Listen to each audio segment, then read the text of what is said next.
Greetings. Welcome back to the Cape Lead Revolution. This is Chachi with a pretty awesome guest as one of the top command chiefs inside the United States Air Force. We'll get more into that in a little bit, but we'd like to welcome to the show the command chief for Air Combat Command, Chief Master Sergeant Frank Batten. Thanks, Chachi. Thanks for being here, Chief. So cheers. Welcome to the show. Thanks, bro. And get this rocking. So I just Air Combat Command, and you'll probably never say this. I'm going to go ahead and say it. The premier command inside the United States Air Force. You're talking 1,300 aircraft, 34 different wings, 19 bases, 70 locations, which equates to like active duty and civilian 98,000 people. And then if you add your guard and reservists, you're talking about another 700 aircraft, another 53,000 people. That is so. What are your thoughts on that? Just holy cow. Yeah, it's big. I like to refer to it as America's Cool Command, ACC. But no, it's, any of these jobs you get into, anything, right, within leadership, I mean, you can't look at it as a total, right? It's too much. I mean, you couldn't take this on one person. But, the way we're set up and organized, I rely on so many other people to help me with this. But, yeah, it's a beast. But, hey, it's a job that I was given, and here we are. Right? Yeah, roger that. And so this is, if memory serves me right, this is your 5th command chief tour. Yeah. So what is your favorite part about being a command chief? I think it's changed over the years, so favorite part in the first wing that I was in, and you're aware of that, is that interaction and that culture of the wing. You can really stay attached to the airmen there. There's a lot of things you're learning, a lot of things you didn't want to have to learn, but a lot of things you're learning. And then each iterative job has been something different, right? This one here is just the ability to see the things I get to see, not only within our MAGCOM, but also the interaction I get with the Air Force and working things on behalf of the Air Force. So I find that interesting. Previous ones, my gig in Afghanistan was, just being able to support and, get the things that were needed for those warfighters downrange, but also to be able to see the awesomeness of what our airmen are doing down there. So each one's been a little different. Of course, the heart of it all is the interaction with the people. You bet. When I look at your bio, and if you have time, if you just want to do a quick Google search for Chief Master Sergeant Frank Batten, his bio comes up as the command chief here at America's Cool Command. Yeah. So going from 23rd Wing, Moody Air Force Base, as far as things are concerned from an air-to-ground perspective, probably like the premier air-to-ground, and then you're a command chief at 9th AETF Afghanistan, downrange. And then you come back to one of the biggest air mobility hubs at Ramstein, like sitting there at the 86 wing, just everything that has to happen there, as the gateway to Europe, as far as that goes. And then you went to 9th Air Force, and then come up here. So those are, you hit the big ones. You're hitting all of those. How do you think your career or some of your leaders and mentors prepared you for those different opportunities? Yeah, I think from the beginning, I can remember being even back in the sheet metal shop, where they're saying, hey, Batten, we want you to go be the support guy, right? You're like, man, nobody wants to be the support guy. Why do I want to be the support guy? Hey, we want you to run this program. Hey, we want you to go run NDI. We want you to go do this. They were preparing me for eventually becoming that section chief, that flight chief, but you just didn't realize it, right? And it was the same from then on, putting me in different positions as a flight chief, QA. I went on to be a group superintendent in operations group, which seemed odd for a maintenance guy, but it was just trying to raise the awareness and breadth of experience and see things other than a functional, this is all I've known, this is all. That's probably how they prepared me, from an initial. Each job, as you're aware, prepares you for the next one a little bit, because being a command chief for 2 years in the Flying Tigers down at Moody was an amazing experience and opportunity, but it was also 2 years, right, that I was in that position, which was good because it gave me 2 years to really build that foundation and get my feet underneath me. So those other jobs were just then adding on. So I really think that was probably what gave me my base, was that job at Moody, and the time that I had, the mentors I had between Rob Brooks up at 9th Air Force, J.D. Davis, Rick Parsons, Marty Klukas, these are the guys that helped sculpt me and, be the person I am. And So that's very interesting. Is that perhaps at the time you lacked a perspective to understand what exactly they were doing, but looking back now, you can see that you were being groomed and developed in a specific sense. Yeah, yeah, and and then you share that with people, right? Hey, trust in your leadership, because at times when they're asking you to do something that may not make sense to you or may not be in your wheelhouse, right? It might be like, man, I don't know if I got this. Well, somebody thinks you do. You know what I mean? And they're trying to stretch you a little bit and grow you. So. You bet. And there's a lot to be said. I know that we teach in some of our professional military education of a job mismatch. There's just some jobs you can't put people in based off of their personality or their experience stuff. But at the same time, I'm totally with you, is that you really need to push people outside their comfort zone. What was one of the biggest things that you had as far as reaching outside your own comfort zone that looking back now, you're glad that somebody pushed you toward? I'd say probably the first one would have been putting my name in the hat to be an assistant first sergeant there at Luke Air Force Base in the 56 CMS. It wasn't something I had thought about. I was running, I think, the corrosion shop at the time, made programs inside of the shop, and it came available. It was way outside of my norm, you know what I mean? But to stand in front of the chief master, it was Chief Dennett at the time, and she's like, "Why should I hire you to be my assistant first sergeant?" You know what I mean? And like, because I'm going to come to work every day and give it my best, and I'm here to help you out, and whatever. Next thing you know, you get the job. So that was probably the first one, and then the other one is when I got asked, to be the ops group chief at Misawa. That was not where I thought my career was going, and so it took a little bit of a stretch to go there, but all of them were just building upon for future jobs. And so kind of. But to reference, so I didn't think of it that way when I took the job, right? You Right. took the job because you were told to go do something, so I went and do it. I didn't go to do that job knowing that there'd be a command chief job at the back end. You just go, okay, sure, I'll try this. And somebody else had that vision and said, hey, Frank, this is what we think your future will hold. So speaking of which, did a young Airman Batten ever think that you would rise to the heights of Air Combat Command? No, a young Airman Batten, had the expectation of staying in 20 years, being like my dad. He retired as senior master sergeant, and that was my goal. And I guarantee you, there's probably going to be people that are going to comment in on this. They're going to be like, Batten did what? There was a time, a buddy of mine, Jay Killen, he's an electrician. He retired a couple years back, and he posted that he was the last of our squadron that deployed to the Gulf War. Somebody posted, hey, Jay's retiring, he's the last of the squadron. I was like, man, what about me? But I wasn't going to throw a post out. And he did. Jay said, no, Frank's the command chief at 9th Air Force. And there was a little bit of that same thing. Frank is what? But no, you change. You grow, you get experiences, you make mistakes, and you overcome them. And then I would have never thought I'd be their combat command chief at this point. Yeah. The natural growth, the evolution of the human weapon system, I think ends up being great. What do you see from our young airmen, or from, I'll just say young leaders today, right? Because this doesn't have to be military or Air Force specific. What do you see out of our young leaders today that is really inspiring? Well, I see they have more drive. It seems like more drive and focus. They're not constrained as much as I feel I was or we were, with the bounds of, this is how it's always been. They've got leaders now above them that are saying, hey, go long, we got your back. And they got to trust that, right? And they don't all trust it, but I think that's the biggest thing. I mean, they're driven.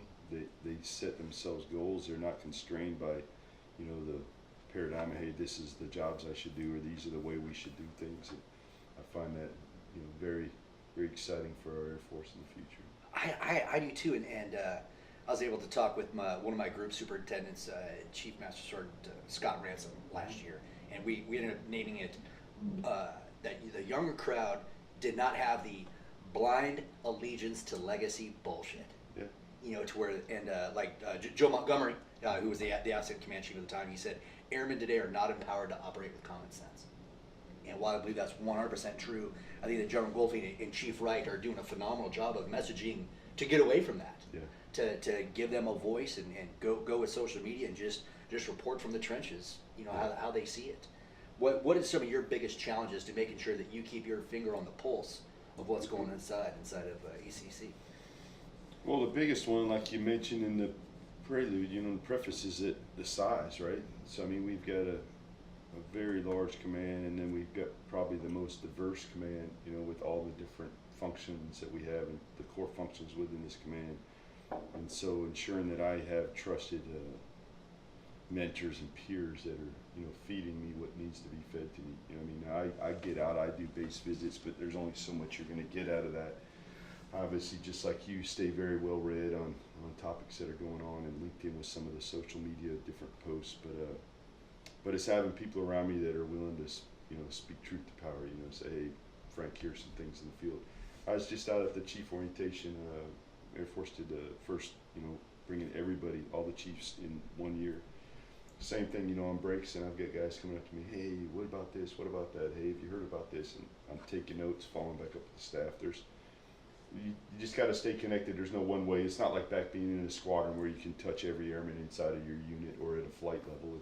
You got to rely on other people to get you that information, and rely on the trust that you build within your organization, that somebody will just come up to you, whether it's at the subway over here at the BX or something, and say, hey, Chief, did you hear about this? I mean, you want to be able to help them out. Yeah, so I think we've mentioned trust a couple different times here, and we'll get into some of where I probably should have trusted you a little bit more. Last year, right around this time, like probably almost a perfect year to the day. But you know, in order to trust somebody, you really need to know that they care. What would you say to our youngest airman, or perhaps to our newest staff sergeant, our newest like frontline supervisor, to understand like what caring should mean at a unit level or a flight level? Like, how would you want to see that tangibly applied? Yeah, caring to me just is what I had, right?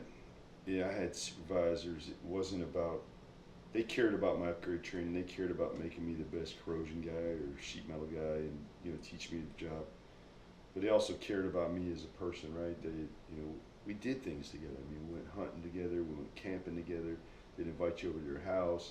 You know, heck, I remember even as a tech sergeant, you know, I got my youngest daughter, Kayla, in the hospital. Me and Vicky had to spend the night with her at the hospital.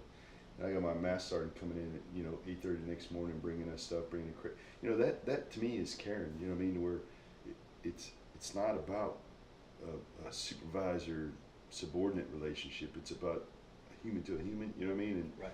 I related a little bit to kids, right? And some people, oh, you can't call them your kids. Well, shoot, man, I got 2 daughters. You know, you've got children.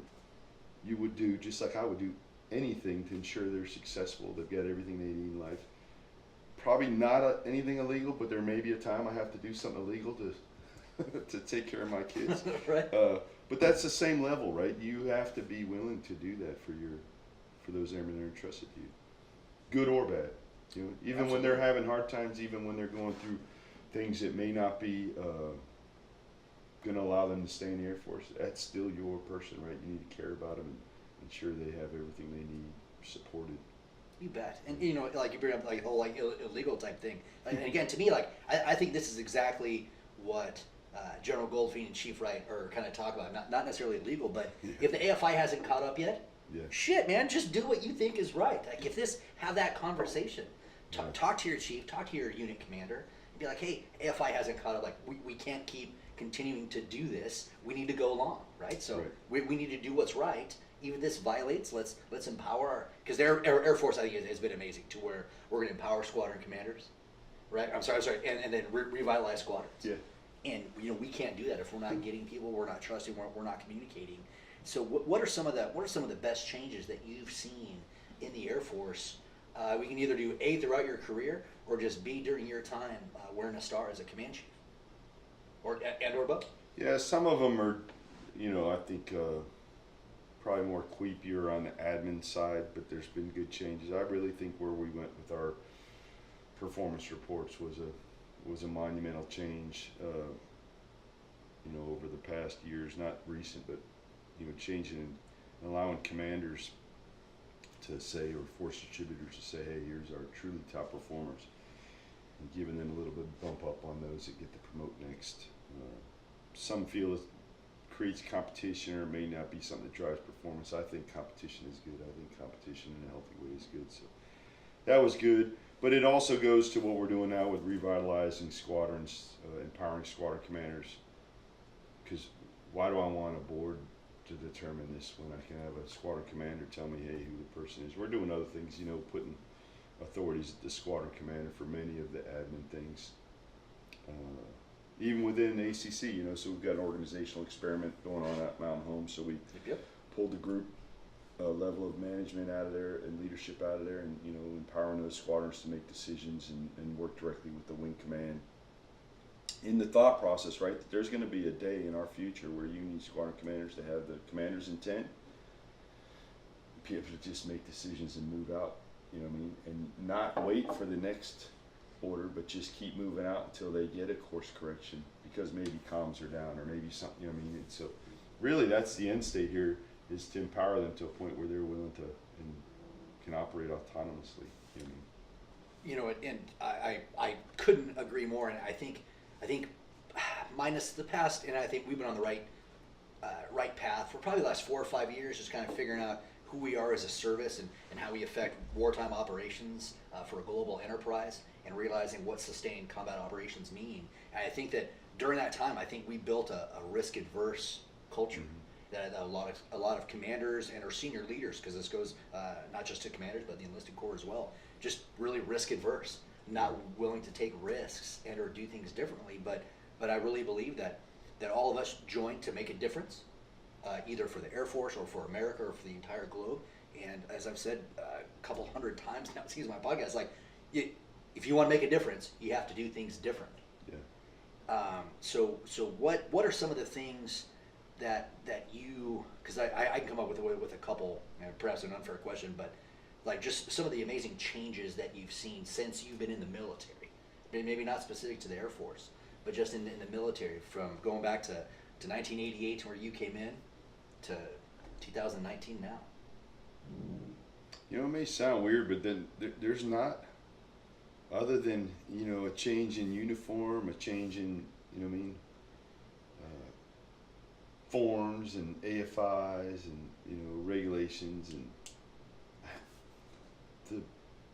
the organization I've been a part of, I haven't seen a giant change, right? And I don't know if that's good or bad. I think that probably the is the trust that you have to have in your leaders, and I think it's changing to that, right? To where I think our Air Force is in a place where they trust their senior leaders, and so they're then willing to believe in the fact that they're telling me to move out. They're believing in the fact that, but other than that, I mean, there's more people then, there's different bases then. I mean, but it's kind of like, it's almost kind of like boiling a frog, right? I mean, so I've been sitting in this pot of water, and you don't notice all the little, you know, next thing you know, the water's boiling, you know what I mean? Or even gaining weight, you know, you don't necessarily notice it. If you, little bit at a time, you don't notice it. And that's how I think the Air Force has continued to get better. I'm not saying the Air Force has continued to get fat and gain weight or going to die in a boiling pot of water. I'm saying that it's how it changed. It's continued to change, and as you're a part of it, you can see it. So interesting enough, as you know, both of us are coming up on retirement, where I find a lot of the negative input on the change in the Air Force is from those that are outside the Air Force that have retired, because I think it's more monumental to them, right? Because they're not in it every day and understanding why we're moving this thing in this direction. They just see a post that says, hey, we just did this. And they put that in the perspective of where they were at in life and be like, that's the dumbest thing ever. You know what I mean? Why would they do that? But for us, these changes have just been iterative, and I've not seen, I do think the culture of the trust, you know, in our leadership is where I think it's the best. I do too, and it's funny, you know, you just brought up perspective, is that one of the things that I've tried to push out there and communicate to people is, for all complaints that people may have about the Air Force or the military, from my perspective, like, there's not too many problems. Do we have things to work on? Absolutely. But all these problems that we're talking about is just a difference in perspectives. Yeah. You know, a young airman, a young frontline supervisor says that this is jacked up, but they don't know. So they see what the application of a tactical level decision. Mm-hmm. They probably don't see the operational and or strategic gains. Yeah. You know, if there's one thing that you could talk to our young airmen about, what would that be? Not necessarily to fix a problem or just to share their perspective, because there's a lot of perspective that you can't give with your, you know, nearly 31 years, mm-hmm. your number of assignments, your number of deployments, your number of jobs. You know, what if you could say one thing to our airmen out there, our youngest, like junior level folks or initial supervisors, what piece of advice would that be? Well, I've said it multiple venues. We always go in threes, right? So it's not one. Bottom line is do your job. You know what I mean? Learn your job, do your job to the best. We're paying you to do something. You know, we have a contract, right? My job is to do something, your job is to do something, and do our jobs and trust in the other guy that he's doing his job to take care of you, right? Second one, and we talked about already, is Karen, is hey, if you're giving somebody that's entrusted in your responsibility to care, man, you need to care about it. You know what I mean? If you have airmen that you supervise, if you have customers that you serve, whatever that role is, family that is, you know, in your life, care about them, support them, make sure you take care of them. And the last one is maybe not the easiest, but when you wake up the next day, look at yourself in the mirror and be like, hey man, I didn't get this right yesterday. You know what I mean? I missed this. Today I'm going to make it better. So if you continue to try and make it better, then it's going to get better. I mean, it's easy, right? It's like it's absolutely easy. It's simple. It makes sense. But then I'm not sure if a lot of people understand. Like if I were a young airman coming in, there's no way I would understand what ACC would expect for me, or what what a major command chief and then his 4-star boss would want out of me, perhaps as a young airman, other than kind of do my job. So to me, I use a lot of analogies, and they're always sports analogies. And without talking and or coordinating, Chief Batten showed up in his stuff. I showed up in my stuff. Absolutely hysterical. So I'm a big football ends up being it. Mm-hmm. I cannot stand the Red Sox, but I think one of my fallen buddies, Brett Carnathan, my son is named after him. I try to go to Boston every year. You catch a Red Sox game or a Patriots game, so I do follow. So first, congratulations on a hell of a 2018. It was a good season.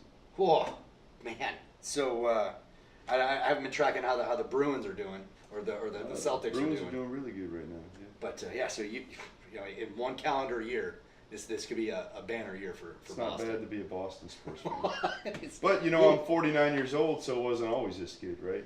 I mean, so we just had this discussion last night at our headquarters annual awards.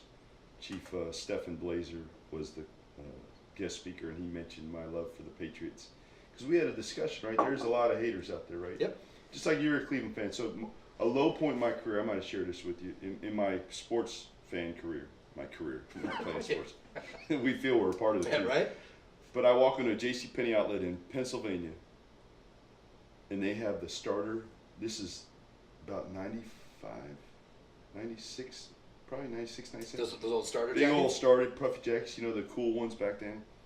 And there were two teams on the rack. The New England Patriots and the Cleveland Browns. And the Cleveland Browns had just moved to Baltimore. And I was like, are you serious? This is where my team is? Like, on the rack with... But it's been good. But, so there's a lot of haters, right? And this is what my point was, where I gave some closing remarks last night, was people, they hate the Patriots, they hate Alabama, they used to hate the Yankees at times, whatever the winning team is, right? That is continuously winning, right? Because they feel, hey, you should give somebody else a shot. Man, you hear it, right? Oh man, it'd be nice if somebody else won the Super Bowl this year. But to those 53 men on the field, right? Like, do you think they come to work and say, hey, Chachi, man, we've got 5 Super Bowls. We should take it easy this season. No, they do exactly what I was saying. They come to work every day. They do their job. They're trying to take care of their teammate. They're trying to make it better.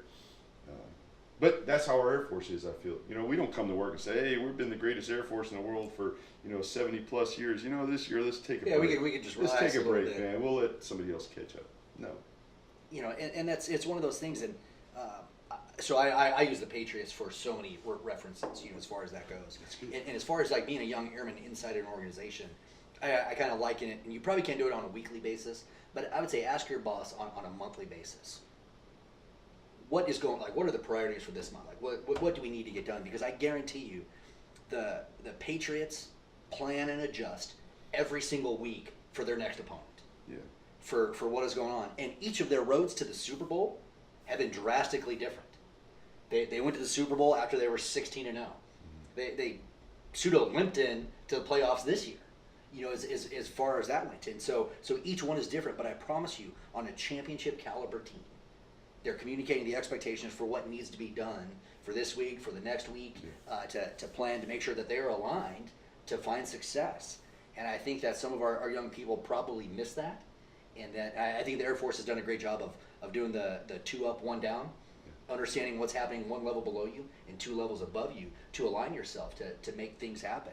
So, but that goes to, so you and I, our job is, right, is to, because it's a team we're on, our job is to ensure that the team understands what maybe the number 1 or 2 output or outcome of our unit is. you bet.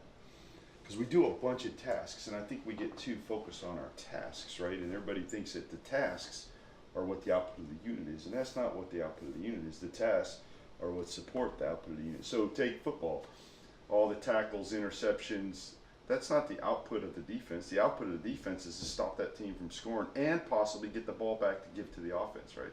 And same with the offense. It's not passes, running, catches.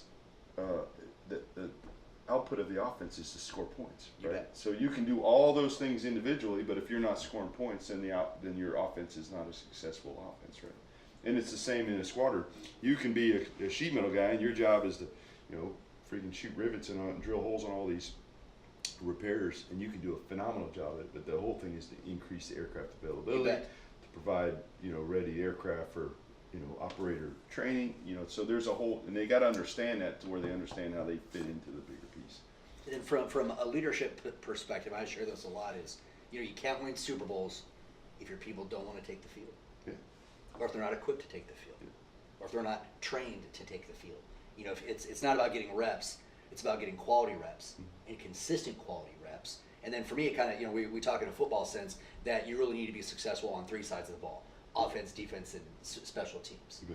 I think on a leadership sense, people need to understand their success on 3 sides of the ball, with personal, professional, and self. And separating self from personal, self from work, I think is an idea that the Air Force is really, really embracing lately. And I don't think it's about being selfish. It's about getting right with you.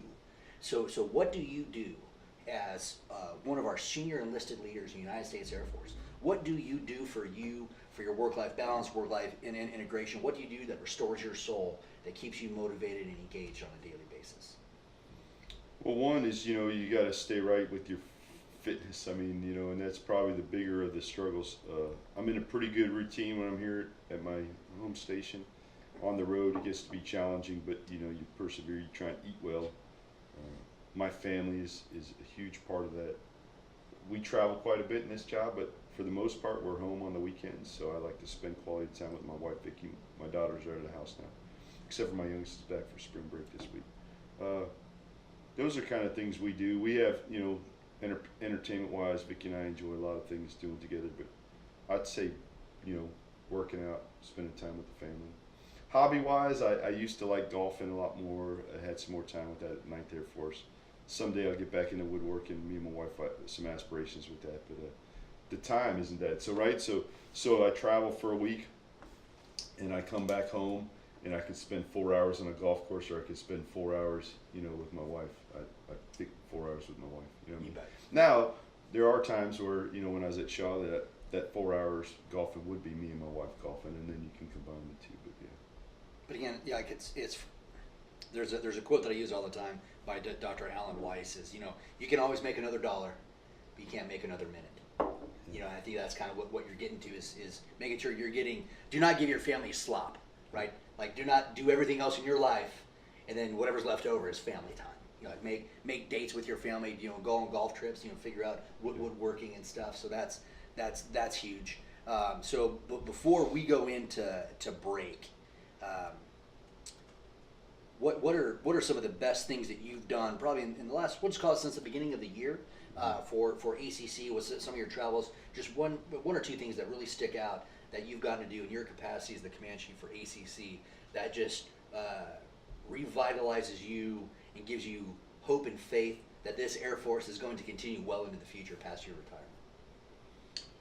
Yeah, that's tough, just picking one. Earlier, in the year, we had a command chief orientation, so we brought all the new candidates in. They're going to have a chance to be command chiefs, and that was inspiring to get a chance to engage with those leaders and try and help them along as they're going to come in and you know, basically those are the ones that we're tugging behind us, you know, to fill our positions.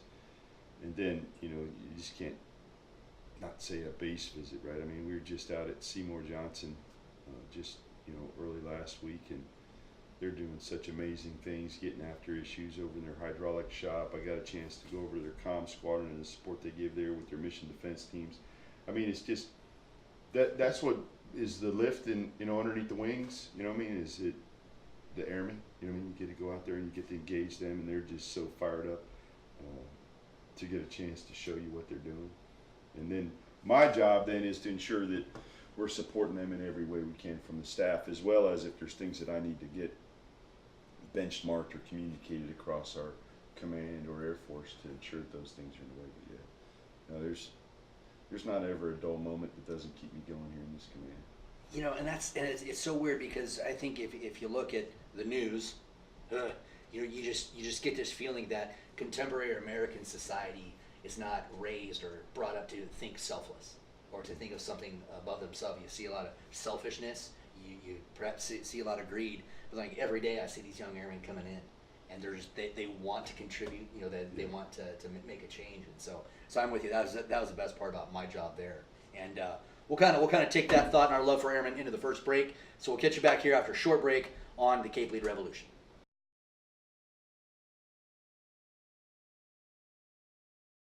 Welcome back from break here at the Cape Lead Revolution. Again, having a conversation with the Command Chief for Air Combat Command, Chief Master Sergeant Frank Batten, and we're just kind of talking during break.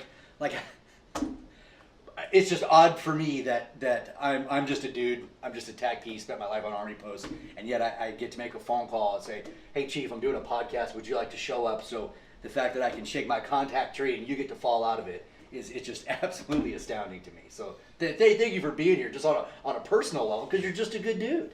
Yeah, but that's what I wanted to say, right? So I know you. You know, we've known each other for a while now, and people do this quite often, right? That these positions can vault you into a mindset or something. Personally, some people get lost in their own mind about how important they are, but other people, you know, are like, "Oh my God, you're the ACC Command Chief." The difference being, and just like you, Chachi, like when I get up in the morning, I'm shaving and I'm looking at myself in the mirror. You know, I don't have a cape on, and I'm not like, "Yeah, I'm the ACC Command Chief," right? I'm looking at the same dumbass airman I've been looking at for 31 years, right? He's the same dude. He just has less hair. He has, you know. So I applaud it. I can remember there was a time when I was at Luke, and I'm out going. I'm a flight chief, right? I'm the fabrication flight chief, and I go out on a job. And my guys are working over at egress. They had to shoot this rivet up inside of the ejection seat. It was tough to get to, and he couldn't get in there. And he was going to have me buck the rivet. And I was like, "Hey, I tell you what. Why don't you give me the rivet gun? Give me that other set. And if you hold that set offset in the gun, it'll still work." So I get underneath there and I shoot the rivet. And I come out, and his eyes were like this. He's like, "Man, I didn't know you could do that." It's like, what do you think? I was born a senior master sergeant? I mean, I was you one day, you know. Yeah, I used to shoot rivets, you know. I mean, we're just people. So anyway, I appreciate it, but we're all people, man. You bet. You know, and that's why like I like these interviews. Is just you know, number one, we need to humanize the senior leader position, command chief or anything, because you're just I look in the mirror, I see the same dipshit airman like A1C Pachesa at Fort Bragg, a lot less hair. I'm just still an amazing Browns fan, and that's probably amazing. You know, right? But kind of going back to that point is, as far as anyone who serves in the military, and I think we got away. I think the Air Force in the early thousands, I think just because of the trauma of war and the pace that we had to keep for so many years, I think we're doing it now. But what I try and tell people is focus on the purity of their job. You know, so as far as when you think purity of what our people have to do, or when any either like frontline worker and or like first level leadership, what should purity spark in them?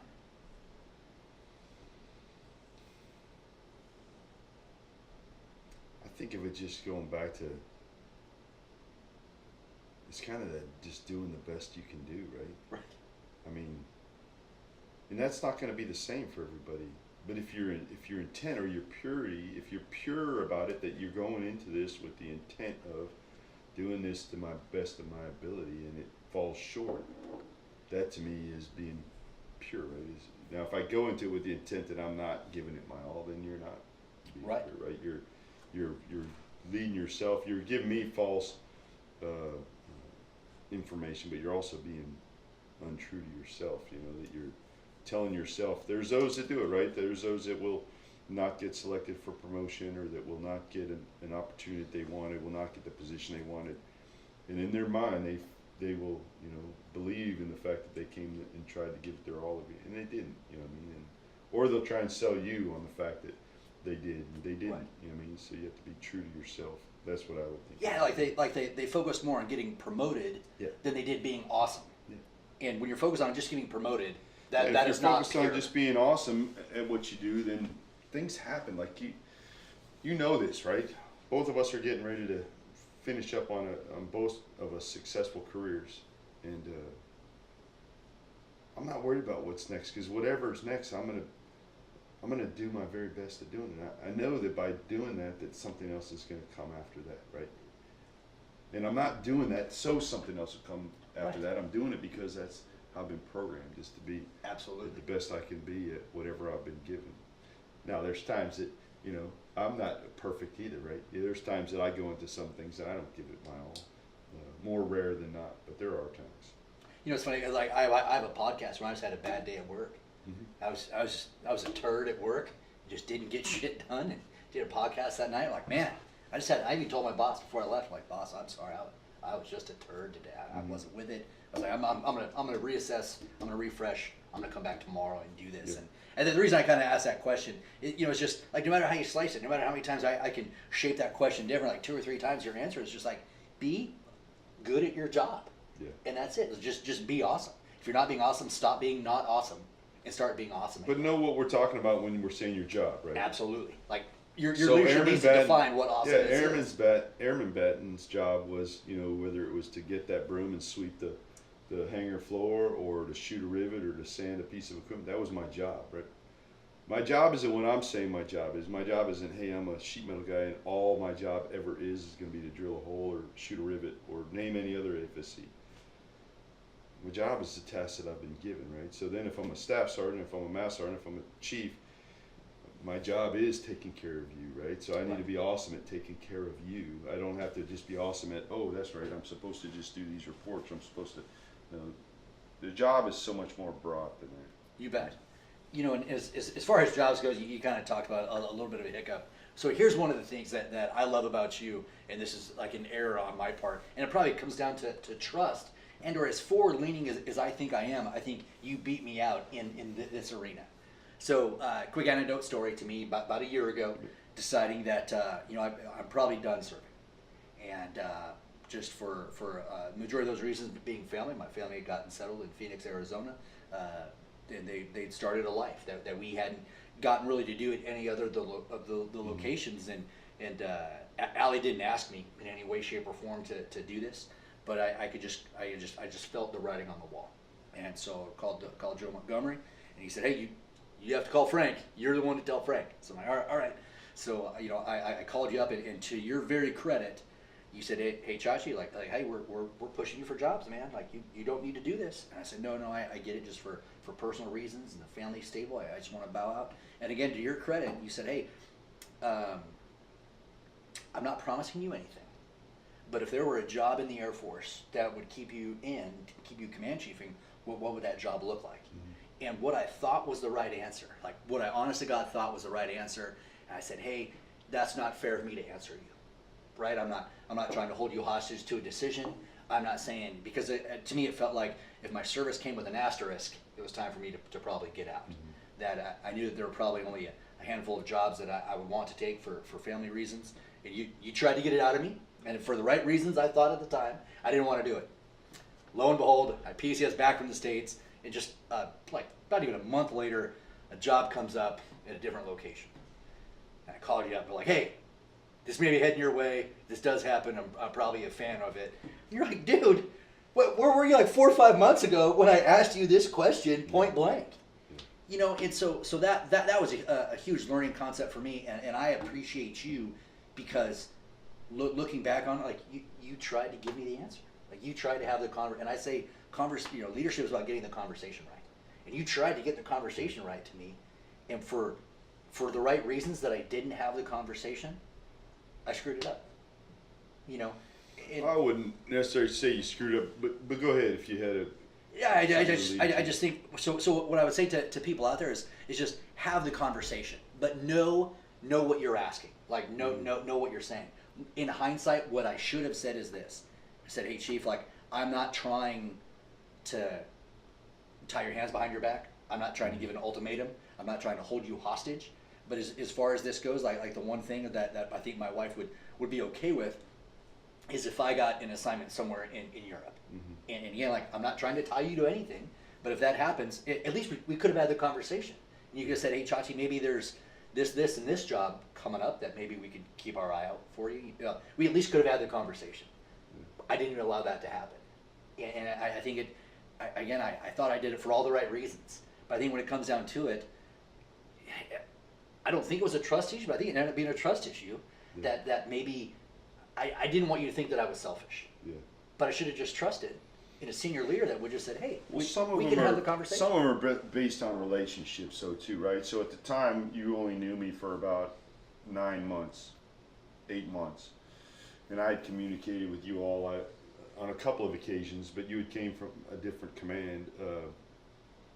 So a little bit of it is me, right? So my ultimate goal in the last job I was in, and more so this job, was to have 100% open and transparent communication across the command, both with the command chiefs and any other of the senior leaders across the command, all the way down to the lowest rank. It didn't matter. I wanted to be open and transparent and not hold anything back. And so what that does is that builds trust, right? That I'm not holding anything back. And then those conversations that I had with you, as well as the other command chiefs across the command, as we have 43 to include myself in this command, so it's a lot to look out for. That, it sounds dumb, but that's one of the things that keeps me up at night, right? Our airmen deployed keep me up at night. Our, suicide rates keep me up at night. There's plenty of things that keep me up at night, but managing personal lives keeps me up at night. You know what I mean? Where I put people in positions or ask them questions to where they have to decide. And then I hope that it's right, and what my ultimate goal is, and this is probably a conversation that I had with you at the time, and it's one that I have with everybody, is that my ultimate goal is I don't want to put you in a position that you have to choose between doing this job or being in the Air Force and your family, right? Like I'm going to put you in a position where I'm asking you something that I know what the answer is, and it's not going to be the right outcome. So it doesn't always line up, and sometimes we have to move past those. But if it does line up, then it's perfect, right? Where I can continue to get a great leader to stay in the Air Force. I can put them in a position where their family is also thriving.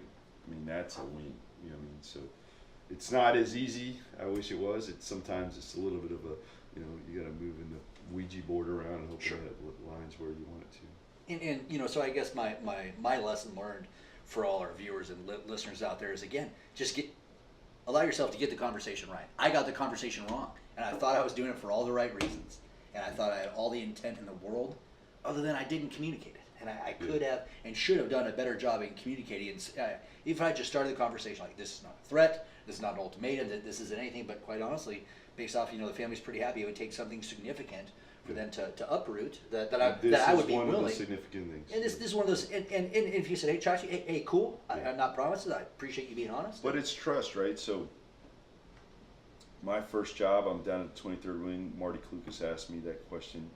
Rob Brooks asked me it too. Hey, Frank, what would you like to do next? Oh, I'll go anywhere, I'll do whatever the Air Force wants, I'm all in, because that's what we're programmed that we have to say. You bet. Both of them, to a point, looked at me and said, Frank, cut it. Got that. Now tell me what makes sense for you. Because there's a trust piece, right? If you feel that you say something that now seems self-serving, that now you may be in the doghouse, because this has happened in our time in our Air Force, right? But I can tell you, in this command, in my good buddy Chief Wright, I mean, that's not how we play games, right? It's all about, hey, tell me what you think, tell me what you want, and let's see if we can align. And just know that it's not always 100%.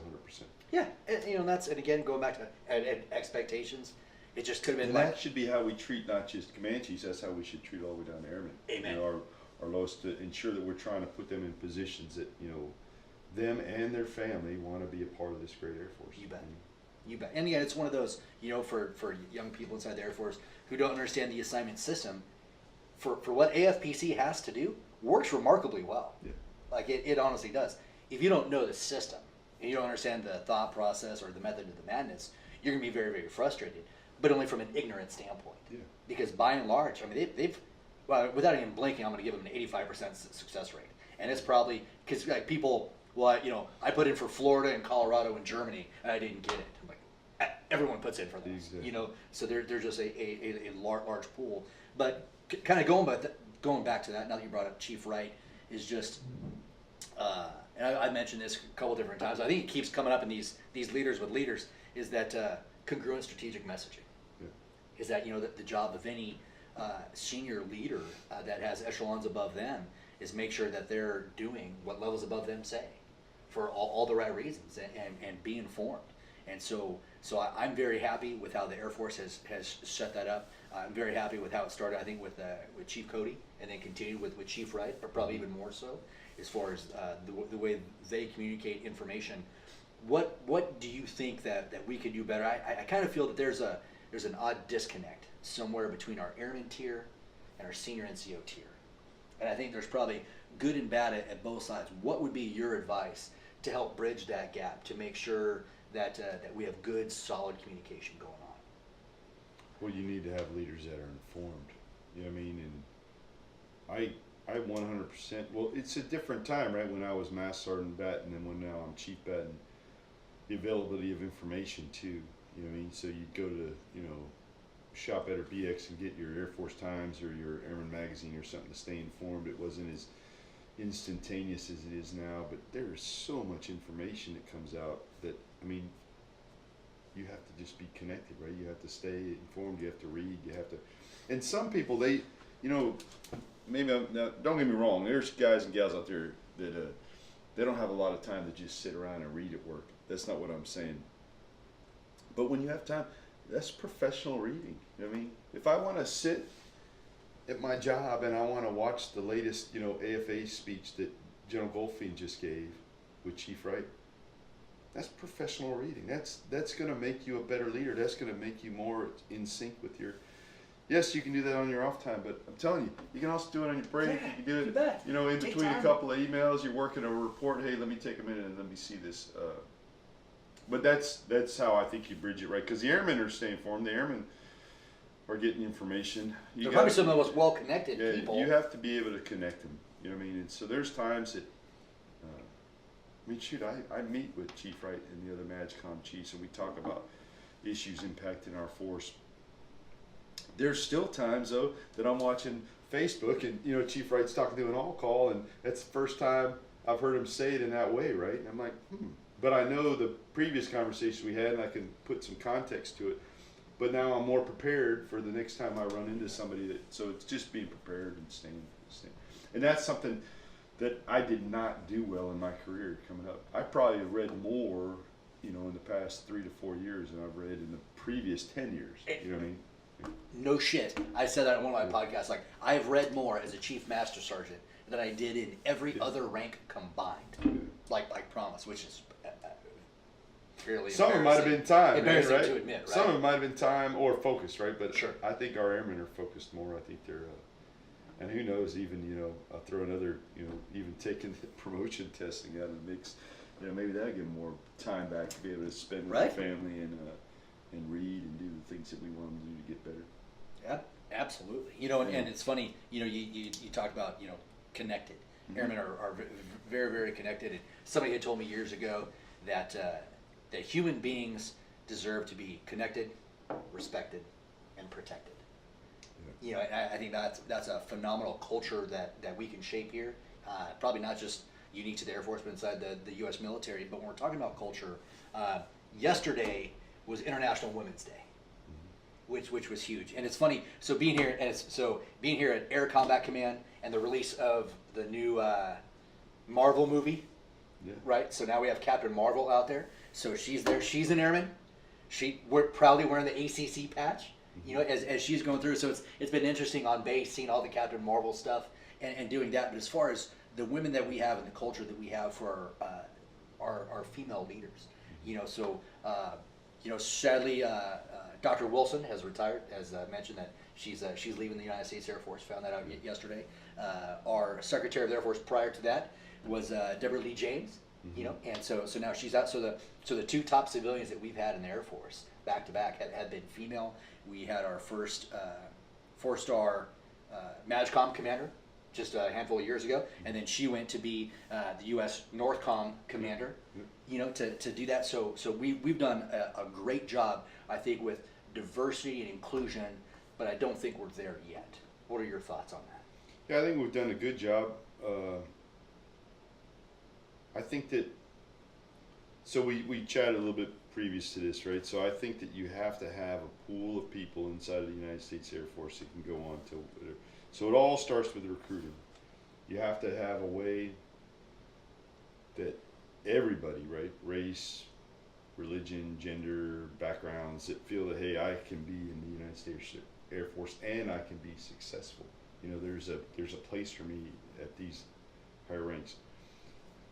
Once we get them in, at least on the enlisted side, I can speak smartly to the enlisted side. Once we get them in to a number, minus a few percentages, we promote to all the grades, roughly about the same demographics. We're in all the same positions, roughly to the same demographics, whether it's functional managers or for command chiefs.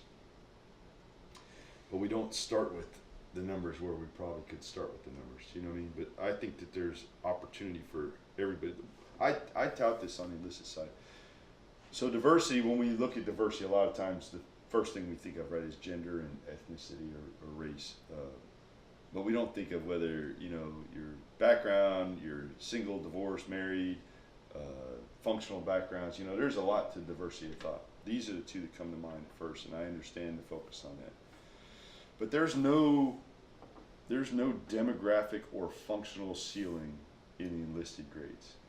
There's not. There is nothing that is going to stop you from promoting or getting into a position in the enlisted grades other than you. Now on the officer side, it's a different pool. It's not that there's not there's no ceiling either. But in certain jobs, right, you have to be a AFSC. A functional background in order to hold this command authority in certain jobs. So that's where it happens. On the enlisted side, you got a sheet metal here, you got a TAC-P, previous command chief, you got a dental tech as a chief master in the Air Force, you got administrative, you've got maintenance, you got a variety of people that sit around in MAGCOM. So I think that's a good thing. But with regard to, the women in our Air Force, I just think you want as much diversity as you can get. You do not want to sit around a table and try and solve a problem about integrated base defense and bring all the defenders there, right? Maybe you want to bring a medic there, you want to bring some maintainers there, you might want to bring an intel person there and get an outside perspective on that. If I have a problem with inside my maintenance complex, maybe I shouldn't have all the old maintenance people sit around and think about how to fix it. Maybe I should bring some people in from outside to figure out how to fix it. Whether you think it's viable or not, and it's funny you bring this up, because when I went through the PACAF Chiefs leadership course, there wasn't the set one. There was the year break where they didn't have it, so I did the one in PACAF. One of the lieutenant colonels stationed here, Lieutenant Colonel Lisa Terrio, she was PACAF's I am woman, hear me roar, SME, and I don't mean that in a bad way, but she brought her brief, and she went to Naval War College and built this, and she went all over PACAF talking about just empowering women, but just empowering women in just for a lot of these other countries, just basic stuff. And so if I don't include a female thought process for anything that I would do, I miss out on 50% of the possible different perspectives I could possibly gain. And so I told her afterwards, and it's funny, her husband was my boss at the time. I was like, sure, your wife rocked my world. I didn't realize how bigoted I was. But again, it was just the culture. It wasn't bigotry or anything. I just took at face value what my Air Force experience was, and I'm for the most part in an all male career field, and that's all we had. And definitely with some of the restrictions on women in combat at the time, that's all I had to talk to. So it didn't occur to me to do that. But as far as that goes, and we talked again about diversity and inclusion, to where diversity is being invited to the party, and then inclusion is being asked to dance. And that was a phenomenal analogy given to me by Tech Sergeant Jessica Tabor. So Sergeant Tabor, if you're listening to this, thank you for that. That's huge. How do you think in that analogy, how do you think we're doing as an Air Force as far as inviting to the party and then dancing? Well, again, the invite to the party to me is recruiting, right, and assessing, is to get them to want to come in and join our Air Force. I'm in a pretty good place to where I think that once they're in, then they have an opportunity to dance. We're asking them to dance. It's so much bigger than us, right? So, 51% probably of our nation is made up of females. My household, I am the minority, right? I've got 2 daughters. My dog is a female, and my wife, obviously. And yet, we can only seem to get about 20% to want to come join the Air Force. Now, there's functional pieces to that, right? Sure. You could probably look at industry and see different parts of industry and how you can recruit to that with regard to women and men.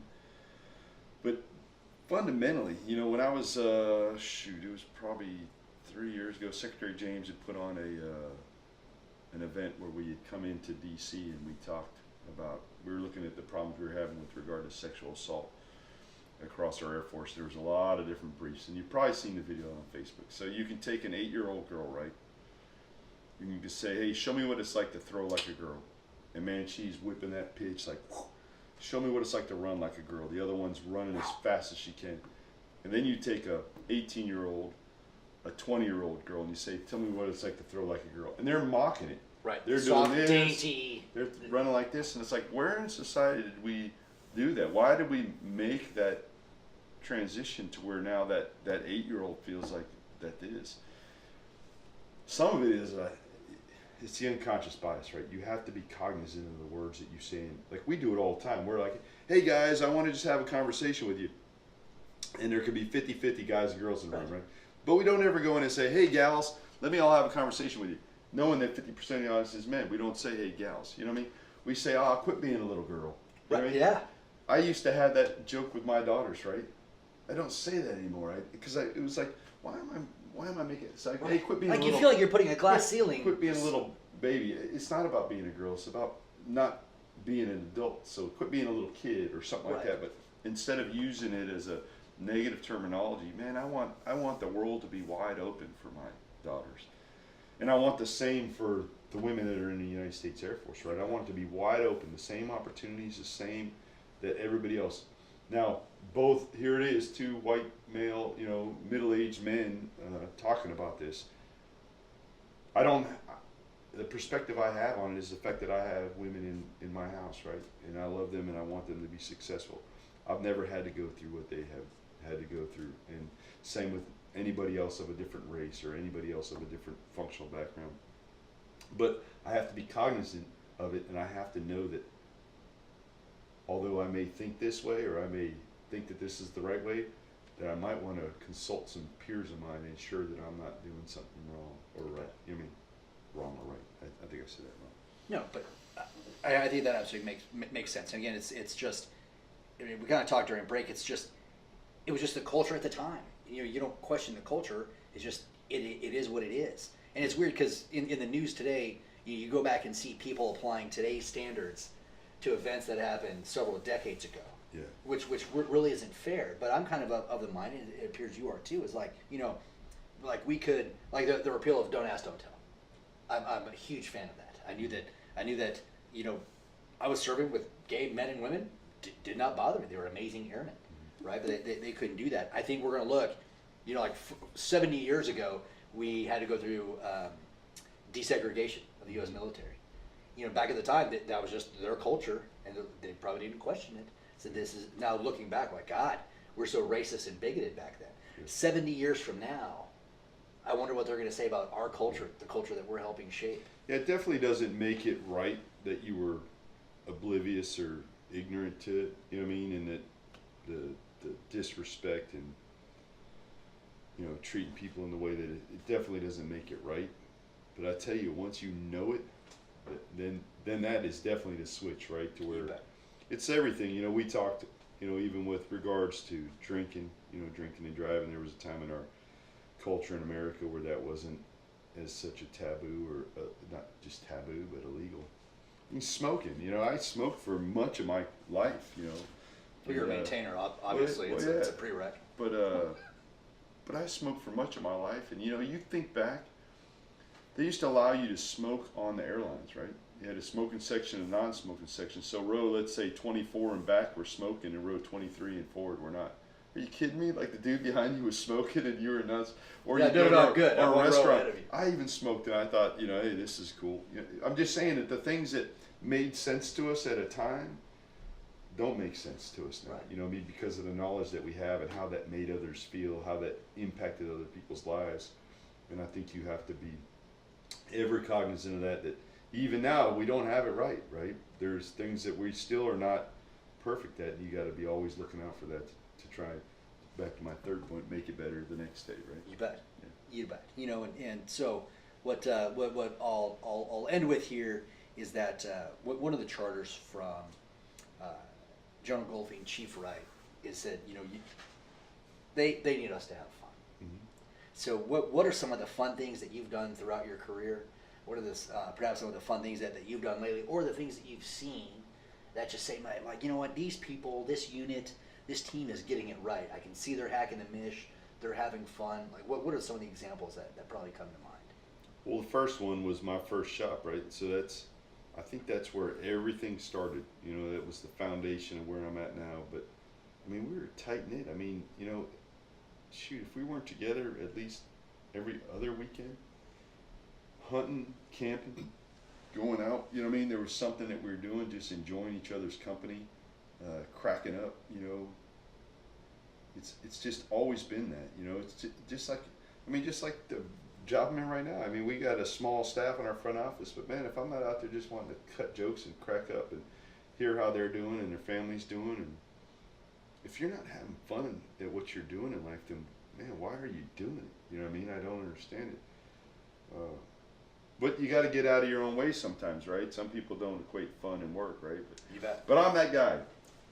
So I'm that guy, right? So I'm the guy sitting in an ACC staff meeting or a morning huddle that can poke a joke and can do, you know, you got 5 generals sitting around a table, but you know, I'm okay with cutting up and throwing a joke out now and again just to put a little, you know, deflate it a little bit. Let's, you know, just have fun. Now there's a time and place for that, right? There's I'm not going to be the class clown all the time, but now and again, it's fun to be the class clown. You know, like, just lighten the mood. War is serious enough. It is. Yeah, that we need those moments of levity to help just A, be human, and then B, develop our team more. Yeah. You know, so that's huge. And as we wrap up here, as I always do, I think throughout this whole conversation, the CAPE concepts. Mm-hmm. We talked about caring. You know, when we talk about everything, just human beings, when we talk about your family, your team, knowing that you're making decisions that are going to shape careers, that you care, it may keep you up at night about, you know, what you're able to do or not do, or how you understand them. We talked about alignment and the communication, and whether, you know, we can keep our airmen connected, whether we can give the information to the senior NCOs to help keep airmen connected so they can align themselves and get that going. If you need to take time to watch some of the speeches at work to realign you or your workplace better, by all means, please do so. You know, we talk about our changing perspectives as we've gone through the military, perhaps our different jobs, and sharing that. And then lastly, the expectations. And so the expectations that I've gotten here from the ACC command chief is, you know, be good at your job, care about people, and leave it better than you found it. Mm-hmm. And I don't know if there's any better advice I can give to anybody out there. I don't have to rethink that much. It's too easy. So Chief Frank Batten, I appreciate your time today. Thank you for being on the podcast. It's been a true pleasure. Great seeing you. And hopefully we'll see you before you retire. But if not, I wish you best and success, and just not too much success, because I need my Browns and Indians to win a little bit. Same to you, brother. Appreciate it. Cheers. We'll catch you next time on the Cape Lead Revolution.